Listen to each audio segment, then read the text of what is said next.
Let's start with prayer. Lord Jesus Christ, grant us truthful tongues, willing ears, and open eyes. Amen. Children are a gift of the Lord. The fruit of the womb is a reward. Like arrows in the hand of a warrior are the children of one's youth. How blessed is the man whose quiver is full of them. So says Psalms 127. And in my humble opinion, parents of Augustine College and parents of my peers, you are good archers. You've shot your arrows very well. And let me explain where I'm coming from, why I say this. Before I came to Augustine College, I was a drug counselor. And before I came here, one young man came to me. His name was Douglas. Douglas came into my office. He said, now Douglas is from inner city Kansas City. Douglas comes into my office. He says, Mr. James, I can't be doing drugs anymore. I got a daughter on the way, and I gotta clean up my life for her. So that's why Douglas came to drug rehab. And I wish I could say this was a strange circumstance, but among the kids I worked with, and there were a lot of them, it wasn't that strange. And Douglas was only 16. And so I walk into Augustine College my first day with this image of a 16-year-old in my mind. And let's just say I was a little floored at what I found. I found people well-dressed, looking all snazzy. I found people who were very well-spoken, people who could carry themselves with dignity, and some of them were even a little sassy. And let's just say the amazement continued. The degree I came from was also in the humanities before this, in my undergraduate, and I was somewhat familiar with the material. But this place the workload is hard. And these people, young and old, kept up in a way that always astounded me. Not only that, but there was a desire to learn. Yeah, during class, there were questions. After class, there were questions. And especially in the lunch table between classes, there were plenty of questions. There were long discussions about what does it mean to be a man, what does it mean to be a lady, things like this. Not only that, but this week we had these diploma exams, and my peers reflected on community and the things they'd learned. They said things that just spoke of the maturity that they've gained while being here and before, spoke to your archery skills. They said, I think I've overestimated how much I know people and how much I know myself. I think I've put them, before I came here, I think I put them in boxes. I think I put myself in boxes. I used caricatures and stereotypes. And my experience here has kind of changed that. I think I'm thinking more complicated about myself, about my peers. And I wonder how this happened. And I reflect on Augustine College and the professors, and not just the professors, but the community, parents, alumni, others included. And as I was thinking about this, my mind was drawn to the 144th Psalm. Blessed be the Lord my rock, who trains my hands for war and my fingers for battle. My loving kindness, my fortress, my stronghold and my deliverer. Now this psalm is particularly near and dear to my heart because boxing is a hobby of mine. But that aside, the wording is very important here. It's an ordered way of explaining how to think about a warrior's trade. It's starting with his feet, the rock under his feet. It's moving up to his hands and to his fingers, the agents of his trade, and then on to the battle, and then on to the source of deliverance, the source of his strength in that battle.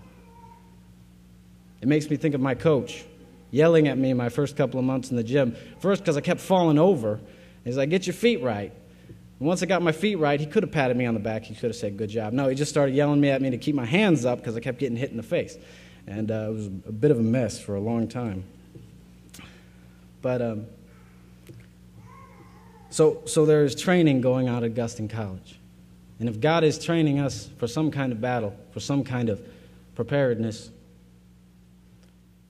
places like Augustine College and professors like these men in front of me are the trainers, the instruments of the training. And let me see if I can't at least talk about one small but broad concept that they've given to us this year, a tool for us to think. This is the worship of the mind. And now don't hear me wrong there. I don't mean we bow down and worship the ability of our minds to do things, but I mean using the mind as a tool of worship. This is particularly important to me because coming into my undergraduate experience, I had high ideals. I wanted to use my mind to seek wisdom and knowledge. This is what I came in with. I had the Proverbs ringing in my ears. How much better to seek wisdom than gold, knowledge than silver. But the problem was I came to my college, and instead I got a whole lot of facts. I mean, good things. I studied medieval history. I knew that the First Crusade was called in 1095, that Thomas Aquinas was born in 1225, Francis died in 1223. So what? What do I do with that? And I didn't have the right words, the right concepts even to articulate the question that was running through my mind.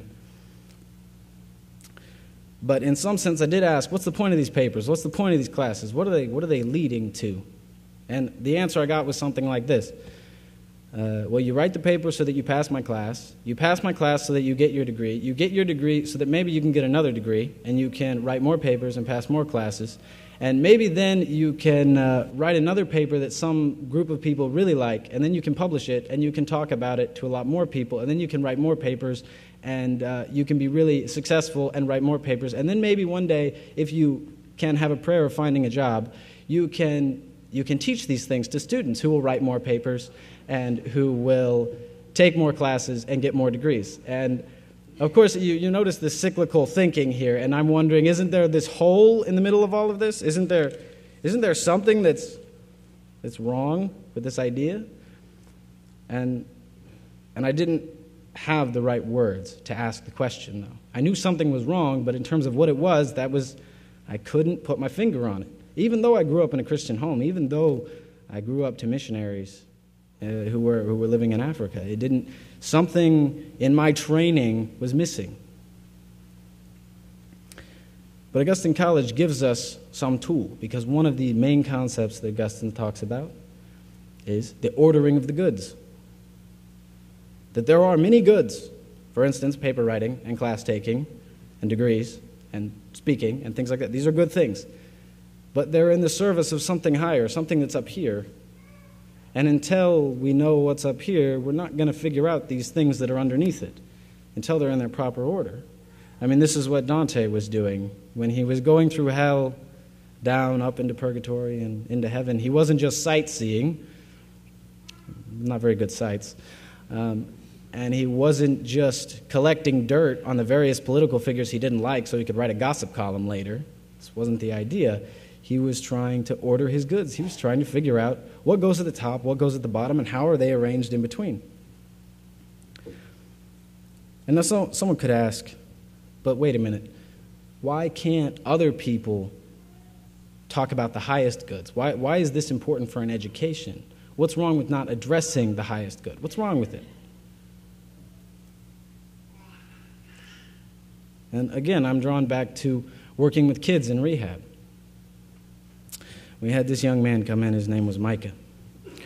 Micah was a brilliant mind, again, from Kansas City. Brilliant mind coming from Kansas City is pretty good. Our schools are not in good shape. But he had a state champion chess title. I played him once. I refused to do it again. I was completely humiliated. And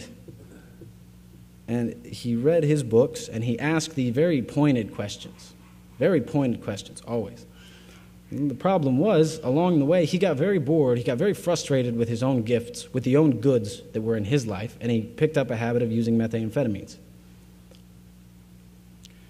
And he comes to drug rehab, and he says, okay, people tell him, you have to get clean, you have to stop doing the drugs, so that you can be a better son, so that you can be a better man, so that you can be smarter, so that your chess playing can continue.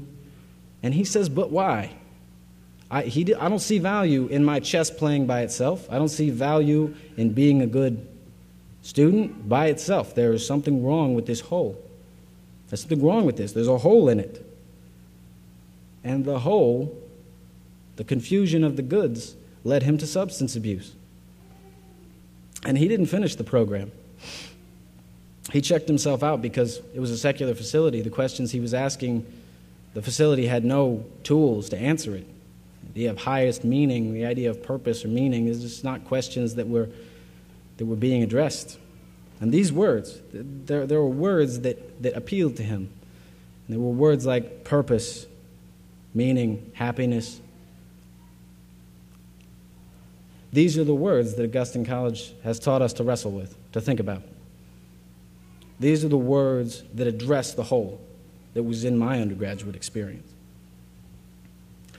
And it wasn't just taught in classes. It wasn't just taught through Dante or Aristotle or Aquinas. It was taught by the community we're in. There were invitations into people's houses. The community invited people in to eat dinner. They brought dinner to the students. Professors opened houses to students for questions about maybe high philosophy, maybe about Dante, or maybe just about life, maybe just about how to find a church or how to struggle with some certain moral issue. These professors in this community either vocally and openly said, "We love you and we want to treat you as a Christian professor in a Christian community ought to." Or they implied it in the way they acted and the way they treated us.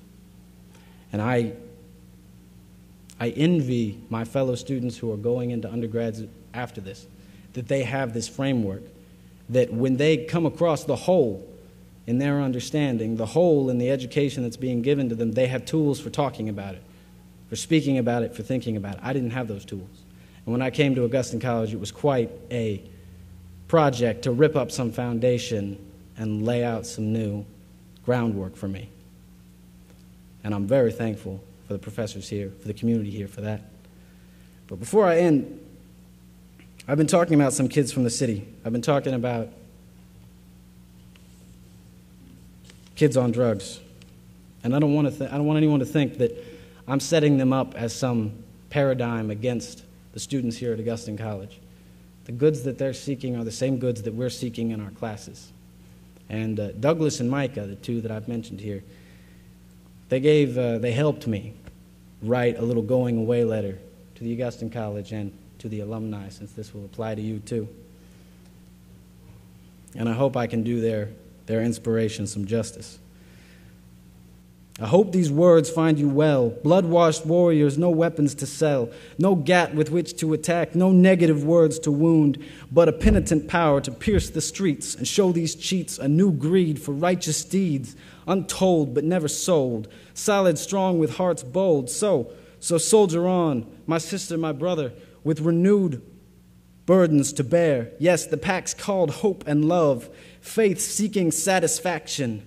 Here there are no gats, no claps, no backstabbing attacks, but the light yoke and whitewashed clothes. Be strong in a toilsome world. Test toughly time left. Enjoy the tearful eyes of your faithful cries. The coercion of a kind as time marches, nature mars and makes you new by our Maker's grace. And find meaning in madness, patience in penance, peace in perturbation, perseverance in perdition, happiness in hazard, temperance in antagonism, will in the wilderness, and wield your trained hands well, faith-stricken warriors with new tales to tell. Thank you.